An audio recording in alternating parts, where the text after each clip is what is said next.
Physics thokpa numitni satra satri mayamdo kaithel phambi imadagi makhoini heli langliba oja laklasu kiba halamde khangdaba panghangda hangne oja duna nakhoi maning kangbu do hen malle ko paper du pulap lawshilladi fail hoini se ngasi sir please lemna thabiro ngasi question se satin luriba luni lairik pa dang khaina han kai do leibage ha nakhoi hen malle ko oshi changa kani na hai hobani kiba leite hangnaba lepte maningdagi mamangda lakte haiba khakni khagliba oza amana thorishi amuni maning kangbuse kiba su leitre makhoida pass tawjaradi khanduna aikhoisu khara free thabiraban lairik pabagi mahutane YouTube da kari anoba isai upload tawrige haini yengamdoin as aikhoi matamga makhoiga onthokna khetnareda hai ibungo kadai da no ha che duga mi uradi aikhoi oine thabak tatpa tarine manina sir fifth bench tani question amakung siluge tobani atai myam su sinai sing maning phamba nangna mamang da ka doiba lairik haiba mayam ma mamang da pulap pham leikri akoi masel maning da aran mangak da sina doi saru achumba khra su singe tobani sir yengune hairamaga chakrise masidi yaroi oja pulap exam thaba thingjinsi aduga khangdong college ke atopa oja mayam da su changlaktuna hol da tariba satra satri mayam gi answer script to lawshin duna ihandre ranjitna masai na lam hen ganu haibada yaramladi si thokadro ha nakhoi school gi laibak paper sina lepo oiro ko fourth subject oige soi halo rahulna sir maning kambu gi pidrasu aikhoi gi pibiu aidi biology do kya hainade maduna fourth subject oidoini kari maduna oidoini kai hekta lepa yabrane mayamdagi khwaidai sonbaduna oidoni ngasi gi sina nakhoi fourth subject oidoini sir school gi mai purak toba position lep toba aikhoi gi di kharadi thabiba yabani nikhilna hairakpani ozana khara haibadu ni asidi position lep tawsu lep poidabasu chapmane nakhoi pulap dandi se phangmina batabani aina kemta toba ngamba nate mayam do pakhatpa phawrami nupi kharadi mitlu pirang sin thaba hogre hai kai noi bungo nangna aduda wari sari do ha kemta kibaga phawdraba ba sir kibagi wari sari kiraga kai wari sari ba engineering exam thabada khalasu physics pass tawdradi tamba phangoi nakhoi doctor engineer oidoisin hena ki khrene wai kiba ma putho haradi nakhoi kangbu se oirani ne makhoi maming mayam se isen hobana phani oja khara amadi masi college sinungai kaina mingjan balak pasu yaudoi adu kan da khangdoni raspberna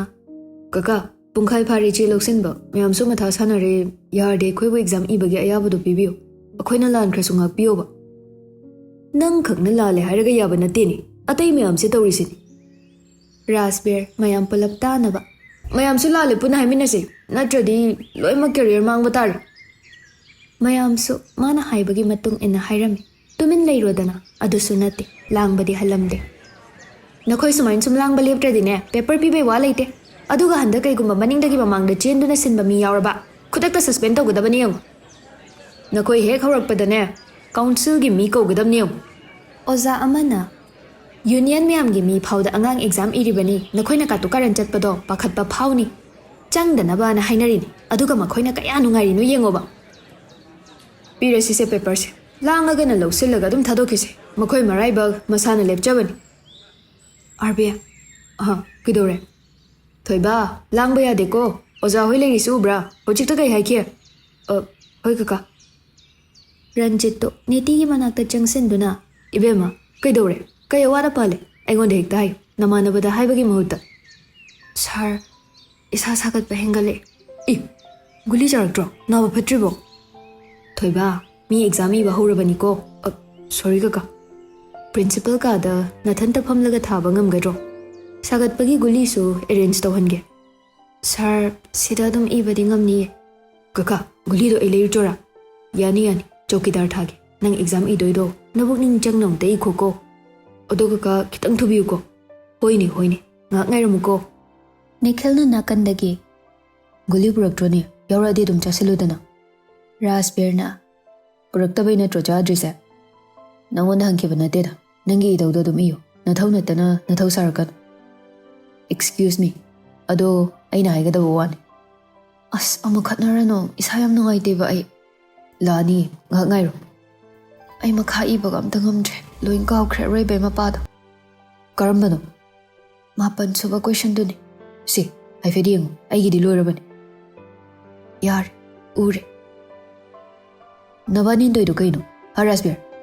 ꯆꯨꯝꯕ ꯅꯠꯇ꯭ꯔꯣ ꯅꯪꯅ ꯃꯉꯣꯟꯗ ꯌꯦꯡꯍꯜꯂꯤꯗꯣ ꯑꯁ ꯅꯤꯈꯦꯜ ꯅꯪꯁꯦ ꯅꯨꯄꯤ ꯑꯣꯟꯊꯣꯛꯅ ꯃꯥꯟꯖꯈ꯭ꯔꯦ ꯃꯥꯅ ꯏꯔꯤꯁꯦ ꯆꯨꯝꯃꯤ ꯁꯤꯜꯂꯤꯔꯣ ꯃꯉꯣꯟꯗꯒꯤ ꯁꯤꯟꯕ ꯅꯠꯇꯤꯌꯦ ꯑꯦꯛꯖꯥꯝ ꯊꯥꯔꯤꯕꯁꯦ ꯀꯌꯥꯝ ꯏꯔꯒꯦ ꯈꯪꯅꯤꯡꯗꯅ ꯊꯑꯣꯏꯅ ꯍꯪꯕꯅꯤ ꯀꯩ ꯀꯥꯏꯔꯒꯦ ꯀꯩꯗꯧꯔꯦ ꯅꯣꯏ ꯁ꯭ꯋꯥꯏꯁꯦ ꯑꯃꯨꯛ ꯃꯅꯤꯡꯒꯤ ꯇꯨꯃꯤꯟ ꯂꯩꯈꯤꯗ ꯉꯥꯏꯔꯦ ꯃꯁꯥꯒꯤ ꯏꯒꯦꯗꯤ ꯍꯥꯏꯗ꯭ꯔꯒ ꯋꯥ ꯉꯥꯡꯉꯤꯕ ꯍꯧꯖꯤꯛꯄꯨꯗꯤ ꯑꯃꯨꯛ ꯇꯨꯃꯤꯟꯅ ꯏꯈ꯭ꯔꯦ ꯅꯪꯔꯥ ꯀꯥꯏꯗꯩꯅꯣꯗ ꯑꯣꯖꯥ ꯑꯩꯗꯤ ꯀꯩꯝ ꯌꯥꯎꯖꯕ ꯅꯠꯇꯦ ꯁꯥꯔ ꯃꯥꯗꯤ ꯀꯩꯝꯇ ꯍꯥꯏꯖꯗꯕꯅꯤ ꯅꯣꯏꯅꯤ ꯆꯪꯗꯅ ꯑꯩꯕꯨ ꯍꯟꯖꯤꯟ ꯍꯟꯖꯤꯟ ꯏꯀꯥꯏꯕ ꯄꯤꯕꯀꯣ ꯑꯦꯛꯖꯥꯝ ꯊꯥꯕ ꯂꯣꯏꯕꯒ ꯃꯌꯥꯝꯗꯣ ꯍꯣꯜꯗꯒꯤ ꯇꯞꯅ ꯊꯣꯛꯅꯈꯤ ꯂꯥꯡꯂꯝꯕꯁꯨ ꯑꯃꯨꯛ ꯄꯨꯡꯆꯤꯛ ꯆꯤꯛꯂꯦ ꯃꯄꯥꯟꯗ ꯑꯃꯨꯛ ꯀꯩꯊꯦꯜꯗꯒꯤ ꯍꯦꯟꯅ ꯂꯥꯡꯂꯤ ꯃꯅꯤꯅ ꯅꯩꯔꯝꯃꯦ ꯑꯦꯛꯖꯥꯝꯗꯤ ꯃꯨꯁꯂꯥ ꯇꯥꯔꯦ ꯗꯦꯕꯤꯠꯅ ꯑꯍꯥꯟꯕꯩ ꯐꯥꯕꯗꯣ ꯐꯥꯗ꯭ꯔꯗꯤ ꯈꯔ ꯌꯥꯝ ꯁꯤꯟꯅꯔꯝꯗꯧꯅꯤ ꯄꯥꯕꯨꯗꯤ ꯄꯥꯔ ꯂꯥꯛꯑꯦ ꯍꯥꯏꯕꯨ ꯑꯦꯛꯖꯥꯝꯗ ꯁꯤꯟꯕꯩ ꯅꯨꯡꯉꯥꯏꯕꯗꯨꯗꯤ ꯌꯧꯔꯔꯣꯏ ꯍꯥꯏꯔꯤ ꯂꯥꯛꯄꯅ ꯕ꯭ꯔꯣ ꯑꯩꯗꯤ ꯂꯦꯇꯔ ꯆꯠꯇꯣꯏ ꯃꯥꯜꯂꯨꯕꯅꯤ ꯑꯗꯣ ꯈꯔ ꯒ꯭ꯌꯥꯟ ꯇꯥꯔꯝꯗꯕ ꯌꯥꯎꯔꯦ ꯀꯔꯝꯕꯅꯣ ꯅꯇꯨ ꯉꯥꯛꯇ ꯎꯔ ꯂꯩꯕ꯭ꯔꯣ ꯑꯁ ꯅꯨꯄꯤ ꯉꯥꯛꯇ ꯎꯕꯩ ꯋꯥ ꯅꯠꯇꯦꯅꯦ ꯑꯩꯈꯣꯏ ꯃꯥꯡꯗ ꯐꯝꯈꯤꯕ ꯒ꯭ꯌꯥꯟ ꯇꯥꯕꯗꯨꯗꯤ ꯀꯅꯥ ꯑꯣꯏꯅꯤ ꯆꯨꯝꯃꯤꯅꯦ ꯃꯁꯤꯗꯤ ꯆꯦꯛꯃꯣꯛ ꯂꯥꯎꯗꯦꯅꯦ ꯃꯗꯣ ꯀꯃꯥꯏꯅ ꯇꯧꯖꯥꯠꯅꯣ ꯂꯣꯏꯔꯦ ꯃꯨꯁꯂꯥ ꯇꯥꯔꯦ ꯉꯁꯤ ꯑꯦꯛꯖꯥꯝꯁꯤꯗꯤ ꯁꯤꯟꯅꯔꯤ ꯃꯌꯥꯝꯗꯣ ꯆꯨꯝꯂꯗꯤ ꯑꯣꯟꯊꯣꯛ ꯅꯨꯡꯉꯥꯏꯅꯤꯗ ꯊꯧꯕꯅ ꯍꯥꯏꯔꯛꯄꯅꯤ ꯃꯅꯤꯅ ꯑꯁ ꯀꯣꯏꯁꯟ ꯂꯨꯏꯕꯣ ꯉꯁꯤꯗꯤ ꯀꯦꯃꯤꯁꯇ꯭ꯔꯤ ꯊꯣꯛꯄ ꯅꯨꯃꯤꯠꯇꯨꯅ ꯈꯔ ꯐꯩ ꯍꯣꯏꯅꯦ ꯑꯗꯨ ꯅꯨꯃꯤꯠꯇꯣ ꯌꯨꯅꯤꯌꯟ ꯃꯌꯥꯝꯅ ꯂꯥꯛꯁꯤꯟꯗꯅ ꯉꯛ ꯐꯥꯎꯕ ꯂꯩꯕ ꯌꯥꯈꯤꯗꯕꯗꯣ ꯎꯆꯤꯟ ꯅꯥꯆꯤꯟꯅ ꯅꯨꯡꯉꯥꯏꯕ ꯍꯥꯏꯕꯗꯣ ꯑꯣꯏꯈꯤꯕꯅꯤ ꯚꯥꯏ ꯌꯦꯡꯉꯨꯅꯦ ꯀꯣꯏꯁꯟꯁꯦ ꯆꯨꯁ ꯀꯔꯝꯕ ꯆꯨꯝꯃꯤꯅꯣ ꯑꯝꯇ ꯌꯦꯡꯉꯨ ꯋꯥꯠ ꯕ꯭ꯔꯣ ꯆꯞ ꯃꯥꯟꯅꯅ ꯏꯔꯝꯃꯤꯅꯤ ꯀꯩ ꯈꯪꯗꯣꯏꯅꯣ ꯄꯥꯁꯀꯤ ꯋꯥꯗꯤ ꯂꯥꯏꯟ ꯇꯧꯔꯅꯤꯗ ꯀꯩꯝꯇ ꯃꯊꯥ ꯁꯥꯕꯤꯗ꯭ꯔꯦ ꯀꯃꯥꯟꯗꯣꯔ ꯀꯩꯅꯣ ꯑꯣꯏꯈꯤꯕ ꯌꯥꯔꯅꯤ ꯑꯗꯨ ꯑꯣꯏꯔꯗꯤ ꯍꯦꯔꯥ ꯒ꯭ꯔꯦꯖꯨꯋꯦꯠ ꯐꯥꯎꯗꯤ ꯇꯦꯛ ꯇꯦꯛ ꯇꯝꯕ ꯌꯥꯏ ꯀꯩꯅꯣ ꯕ꯭ꯔꯣ ꯍꯧꯖꯤꯛ ꯃꯇꯝꯗ ꯀꯣꯂꯦꯖ ꯀꯥꯕꯩ ꯅꯨꯡꯉꯥꯏꯕꯁꯦ ꯌꯥꯝ ꯍꯦꯟꯒꯠꯂꯦ ꯍꯥꯏꯅꯦ ꯁ꯭ꯀꯨꯜꯗ ꯅꯨꯄꯤꯒꯤ ꯃꯅꯤꯡꯗ ꯐꯝꯃꯒ ꯃꯁꯝ ꯑꯁꯥꯡꯕꯗꯨꯅ ꯃꯨꯛꯐꯨꯗ ꯂꯨꯞꯂꯒ ꯕꯦꯟꯁꯇ ꯏꯈꯤꯕꯒꯤ ꯅꯨꯡꯉꯥꯏꯕꯗꯨ ꯌꯧꯒꯗ꯭ꯔꯅꯦ ꯍꯥ ꯗꯦꯕꯤꯠꯅ ꯁ꯭ꯋꯥꯏ ꯃꯇꯥꯡꯁꯤꯗꯤꯀꯣ ꯅꯨꯄꯤ ꯊꯤꯕ ꯃꯤꯗꯤ ꯁ꯭ꯇꯣꯞ ꯇꯧꯕ ꯌꯥꯅꯤ ꯚꯥꯏ ꯅꯪꯗꯤ ꯁꯥꯏꯒ ꯂꯩꯃꯤꯟꯅꯕ ꯐꯪꯉꯕꯅꯤ ꯅꯨꯡꯉꯥꯏꯔꯝꯅꯤꯅꯦ ꯑꯩꯗꯤ ꯗꯦꯠ ꯆꯠꯂꯁꯨ ꯊꯦꯡꯉꯦ ꯊꯤꯜꯂꯣꯅ ꯍꯦꯛꯇ ꯍꯥꯏꯔꯛꯑꯦ ꯑꯩꯈꯣꯏꯗꯤ ꯇꯣꯏꯅ ꯎꯅꯁꯦ ꯍꯥꯏꯔꯨꯕꯗꯒꯤ ꯃꯌꯨꯝꯅ ꯐꯣꯟꯁꯨ ꯄꯥꯏꯍꯟꯗ꯭ꯔꯦ ꯍꯦꯔꯥ ꯑꯦꯛꯖꯥꯝ ꯑꯣꯏꯕ ꯑꯣꯏꯔꯝꯅꯤ ꯑꯩꯈꯣꯏꯗꯤ ꯐꯣꯟꯗ ꯂꯥꯏꯔꯤꯛ ꯄꯥꯕ꯭ꯔꯥꯅ ꯀꯟꯅ ꯁꯪꯉꯤ ꯂꯥꯛꯄꯅ ꯅꯨꯄꯤ ꯊꯤꯕꯁꯦ ꯑꯃꯔꯣꯝꯗ ꯅꯨꯡꯉꯥꯏ ꯆꯥꯛꯀ ꯏꯟꯅꯗꯅ ꯂꯥꯏꯔꯤꯛꯀ ꯄꯥꯕꯒ ꯁꯪꯅꯗꯅ ꯅꯈꯣꯏꯒꯤ ꯐꯣꯟꯗ ꯁꯪꯅꯕꯤ ꯀꯥꯏꯗꯣ ꯑꯗꯨꯗꯩ ꯍꯦꯜꯂꯤꯕꯅꯤ ꯑꯣꯜꯂꯛꯄ ꯆꯍꯤꯗ ꯄꯄꯥ ꯃꯤꯡꯊꯣꯜꯁꯨ ꯐꯪꯕꯅꯦ ꯑꯗꯨꯗꯤ ꯑꯁ ꯑꯗꯨꯃꯗꯤ ꯑꯩ ꯊꯕꯛ ꯇꯧꯗ꯭ꯔꯤ ꯐꯥꯎꯕ ꯊꯥꯖꯗꯦ ꯄꯩꯁాꯈꯔ ꯇꯥꯟꯈꯤꯒꯦ ꯚꯥꯏ ꯑꯗꯣ ꯅꯣꯏ ꯅꯨꯄꯤꯁꯨ ꯑꯗꯨꯝ ꯂꯥꯏꯔꯤꯛ ꯇꯝꯃꯤꯕ ꯅꯠꯇ꯭ꯔꯣ ꯇꯝꯍꯜꯂꯦ ꯂꯨꯍꯣꯡꯉꯦ ꯏꯀꯥꯏꯔꯦꯅ ꯇꯝꯃꯔꯣꯏ ꯇꯧꯔꯝꯕꯅꯤ ꯏꯃꯥꯅ ꯌꯥꯗꯦ ꯅꯝꯗꯅ ꯑꯇꯣꯞꯄ ꯁ꯭ꯀꯨꯜꯗ ꯑꯗꯨꯝ ꯃꯤꯡ ꯆꯜꯂꯤ ꯑꯗꯣ ꯑꯗꯨꯅꯗꯤ ꯐꯩꯗ ꯃꯤ ꯁ꯭ꯀꯨꯜꯗꯒ ꯊꯦꯡꯅꯕꯩ ꯐꯤꯕꯝꯗꯣ ꯅꯈꯣꯏ ꯎꯗ ꯇꯧꯏꯅꯤ ꯆꯥꯛꯄ ꯑꯣꯏꯔꯝꯅꯤ ꯅꯪꯒꯤꯗꯣ ꯑꯥꯔꯕꯤꯗꯣ ꯀꯌꯥꯝ ꯏꯈ꯭ꯔꯖꯥꯠꯅꯣ ꯃꯌꯥꯝ ꯊꯣꯔꯛꯑꯐꯥꯎ ꯃꯥ ꯊꯣꯔꯛꯇ꯭ꯔꯤꯁꯤꯕꯣ ꯃꯤꯅꯥꯏꯗꯣ ꯃꯇꯨ ꯁꯪꯉꯤ ꯑꯣꯏꯔꯝꯅꯤ ꯂꯥꯏꯔꯤꯛ ꯍꯩꯕꯤ ꯑꯃ ꯀꯣꯏꯈꯤꯕꯗꯩꯅꯦ ꯄꯨꯡꯍꯣꯡ ꯍꯣꯡꯉꯦ ꯃꯥꯅ ꯇꯧꯏꯁꯦ ꯑꯁ ꯂꯥꯏꯔꯤꯛꯀꯤ ꯋꯥ ꯅꯠꯇꯕ ꯑꯝꯇ ꯁꯥꯈꯤꯗ꯭ꯔꯦ ꯆꯥꯛ ꯆꯥꯅꯁꯦ ꯐꯥꯎꯕ ꯍꯥꯏꯔꯛꯈꯤꯗ꯭ꯔꯦ ꯋꯥ ꯂꯣꯏꯔꯦ ꯇꯨ ꯑꯥꯗ ꯂꯥꯛꯑꯦ ꯇꯣ ꯃꯇꯨꯒ ꯊꯣꯔꯛꯑꯦ ꯑꯩꯈꯣꯏꯅ ꯍꯥꯏꯕ ꯆꯨꯝꯗ꯭ꯔꯥ ꯑꯁꯦ ꯃꯇꯨꯅ ꯄꯨꯔꯥ ꯁꯦꯟꯅꯈ꯭ꯔꯕꯅꯤ ꯃꯥꯅ ꯃꯇꯨ ꯁꯦꯟꯅꯕ ꯃꯥꯜꯂꯤꯗ ꯑꯩꯗꯤ ꯑꯁꯦꯡꯀꯤ ꯀꯣꯏꯅꯩꯔꯣ ꯌꯥꯝ ꯊꯥꯖꯗꯤ ꯅꯤꯇꯤꯁꯦ ꯋꯥꯁꯨ ꯄꯥꯡ ꯉꯥꯡꯗꯕꯅꯤ ꯑꯥꯔꯕꯤꯅ ꯄꯨꯔꯥ ꯍꯦꯔꯣꯅꯤ ꯗꯨꯞ ꯗꯥꯛ ꯇꯧꯗꯅ ꯐꯤꯔꯥꯜ ꯊꯦꯠꯄ ꯂꯤꯄꯕꯣꯁꯦ ꯆꯥꯛ ꯆꯥꯗꯦꯗ ꯇꯥꯕꯗꯅꯦ ꯅꯨꯄꯤꯁꯤꯅ ꯏꯟꯗꯦꯗ ꯈꯥꯛꯄꯅꯤ ꯐꯤꯔꯥꯜꯒ ꯂꯣꯏ ꯅꯨꯡꯁꯤ ꯐꯤꯔꯥꯜꯅ ꯃꯍꯨꯠ ꯁꯤꯟꯈ꯭ꯔꯦ ꯏꯖꯤꯠ ꯈꯔꯁꯨ ꯐꯅ ꯈꯟꯁꯤꯗ ꯅꯈꯣꯏꯕꯣ ꯃꯤ ꯇꯥꯔ ꯀꯞꯅꯤꯡꯉꯅꯤ ꯅꯪꯗ ꯍꯥꯟꯅ ꯐꯅ ꯈꯜꯂꯨ ꯀꯩ ꯋꯥꯈꯜꯗꯒꯤ ꯐꯅ ꯈꯜꯂꯨ ꯍꯥꯏꯅꯣ ꯅꯨꯡꯁꯤ ꯐꯤꯔꯥꯜ ꯍꯥꯏꯗꯨꯗꯤ ꯑꯣ ꯑꯗꯨꯅꯤ ꯐꯅ ꯈꯜꯂꯨ ꯕ꯭ꯔꯣ ꯀꯩꯅꯣ ꯃꯥꯅ ꯁꯣꯝꯗ ꯂꯥꯛꯇ ꯀꯩ ꯑꯁꯣꯝꯗ ꯁꯨꯔ ꯂꯩꯔꯤꯁꯦ ꯏꯟꯚꯤꯖꯤꯂꯦꯇꯔꯁꯨ ꯃꯥꯒ ꯋꯥꯔꯤ ꯁꯥꯔꯤꯁꯦ ꯀꯩ ꯍꯥꯏꯅꯩꯖꯥꯠꯅꯣ ꯃꯣꯏ ꯍꯥꯟꯅ ꯈꯪꯅꯩ ꯍꯥꯏꯕꯗꯤ ꯑꯅꯤꯁꯦ ꯀꯣꯏꯅꯕꯗꯣ ꯈꯪꯕꯗꯒꯤ ꯋꯥꯍꯪ ꯍꯪꯉꯤꯕ ꯍꯥꯏꯗꯨꯔꯅꯦ ꯆꯪꯉꯨꯁꯤꯔ ꯃꯅꯥꯛꯇ ꯊꯧ ꯂꯩꯇꯕ ꯃꯥꯜꯂꯤꯗ ꯕ꯭ꯔꯣ ꯑꯗꯨꯝ ꯉꯥꯏꯔꯁꯦ ꯀꯌꯥꯝ ꯀꯨꯏꯅꯤ ꯍꯥꯏꯒꯦ ꯃꯥ ꯉꯥꯏꯕꯀꯣ ꯋꯥꯔꯤ ꯐꯔꯛ ꯇꯥꯕ ꯁꯥꯟꯅꯔꯝꯃꯗꯤ ꯑꯩꯈꯣꯏꯁꯨ ꯄꯨꯂꯞ ꯆꯩ ꯆꯥꯅꯤꯁꯦ ꯃꯊꯥ ꯁꯥꯕ ꯃꯥꯜꯂꯤꯗ ꯃꯃꯥꯏꯒꯁꯦ ꯉꯥꯛꯁꯪ ꯉꯥꯡꯉꯤ ꯃꯥꯏ ꯃꯑꯣꯡꯁꯦ ꯅꯨꯄꯤꯁꯤꯁꯨ ꯃꯃꯥꯏ ꯈꯨꯝꯒꯨꯝ ꯇꯧꯏꯁꯦ ꯀꯩꯒꯤꯅꯣ ꯃꯣꯏꯅꯤꯒꯤꯁꯤꯕꯣ ꯋꯥꯔꯤ ꯑꯃꯗꯤ ꯂꯩꯔꯤꯁꯦ ꯐꯣꯟ ꯇꯧꯈ꯭ꯔꯦ mayumgi haldo oijalo pharak tai ko kai ukta bali chatlu jano ni se invigilator sina puthori sina as singdok chaba kai na to du jalo asibu mai nu pi se toina una jalo kamai do bono hana pulamba su pun khidra ekoi su kya punre aina nu pi thi ki base asoi ba khong tha ngam lai ka nu pi ga pa ba ya de kana na haino mi masa da leire ko ai nu pi koi ai nu pi na lai pau hai bana ta ba atopam ta haide koi ba ga le min na ba khena ba leida yum gi problem la azune ai kok sa ba yawraben manina imana ba ma di nu pi thiram matu do ma ga le min na ba pam dramal atopa ga mu long e noi na mana ba di gem haida ba ai gi nu pi na adum taw boy radi khang daw ani mak long phan da phami ngai da ne mama ai do da tin chit la khupang tha daw nupa du su atopa nu pi khai ba adu gi ai di nu pi di khai de pam su pam de dei pun si e bhai arbi gi pabung na de se kai do ra no e mkhoi se phiba mam ni e changru se mkhoi se pramo ngam ni amasina ni di mama ni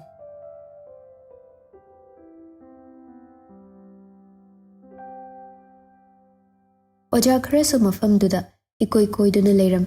mamana ba makhoi su pakhatna tumin changlakle ranjit na kamdu se ai boja doren na ai gari ajobo yaur sida punna chakhragi inaw leiram bagi nungai ba haiduni chiraba tanjada thoi bana pakhat pa mong da ai ni hena pakhat lurabani ne tombia rikso da sumhan khrasira warobi ba yade ai ga sum chatkrasi ibe masi masayam nungai dana hospital da pu bana phani pabo gari kai khamamge si phawai thojilake so pirak pa yagadra awang thangbarom da khradi chatpani ai so halla dawni ai gi da mati ga matungasi aduga aduda yamuk samasu pakhatlure ni ai di wan tharak paduda angang sibu exam gi pari ngai da chakam ta chadrabane hakchang dagi hen masu lerak tabani ko chak su chari bani kashu pakhat biganu ai adum thinjagi oza birenda tapna pau pi ge su pi hojik hairu radi amuk pakhatlani kaka kitang thurisi thoiba nang yum da halam namanaba gari yawradi natraga ranjit nang na khra thinbiram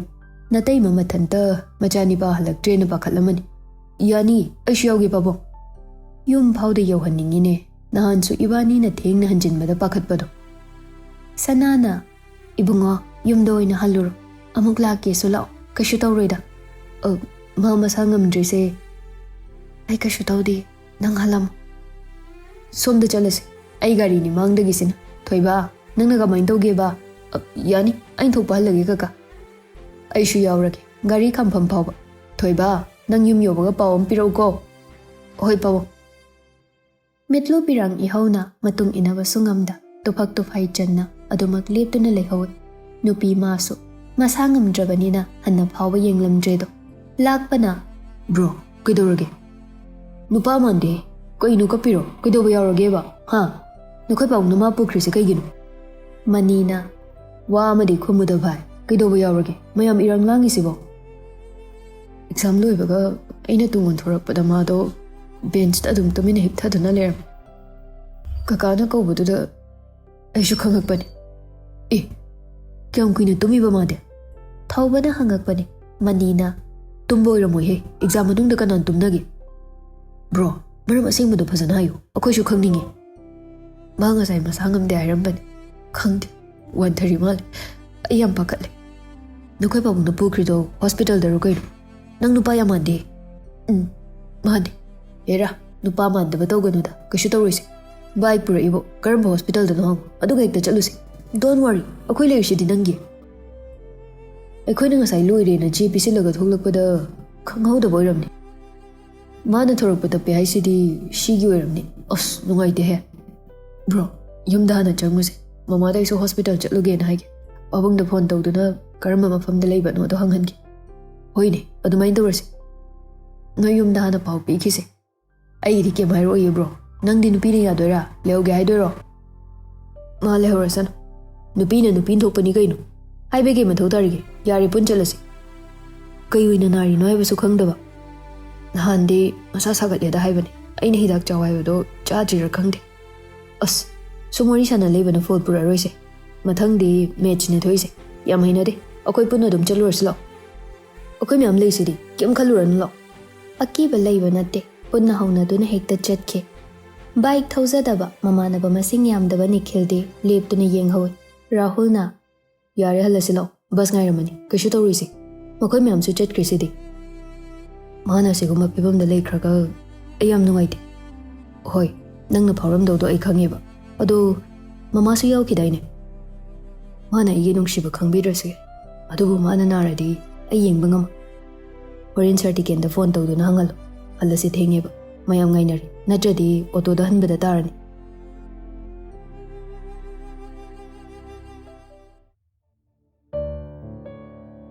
nupa kangbudusu nungshitagi hena yangna thawraktuna rims hospital da thunglari hai khangde haite khangde doctor na piramba chedu yenglami machi amada mapa machadu wari sarami yum yoramabo nangna laisibo yorami na phida su hongdorake haide kashu tawrar magi se typhoid tabane na haide chabada khara cheksila lor adudi sida kyam kuin dei doiba ai doctor ga unaduna wari saruge nang hak leram kashu tawrui dei jasede aduna manaba mayam se langdana ba khara hai mina taninga moiko hoi haige bunga nangbu yumda mamada phasana hairamaga lakpa natro hoima kashu tawroida ichana su yam wabir nang babungna su mateng mayam am pangbir ima magi se tumiro ida kap khebagi tum thakibani kai chaselu ge typhoid tarisa chaksu ning thijana chade hai ngasaido mama sanu ngaite haina de hairambani ha karamna takibano ai su khanghaudre tawrise adubu mana lok lai hodori ngai da kashu ahenba cha adeidi nga sina taba topa karimata pijakhiba su leite as kamdongna tawri jana bhai kidowe haino typhoid tare na haiba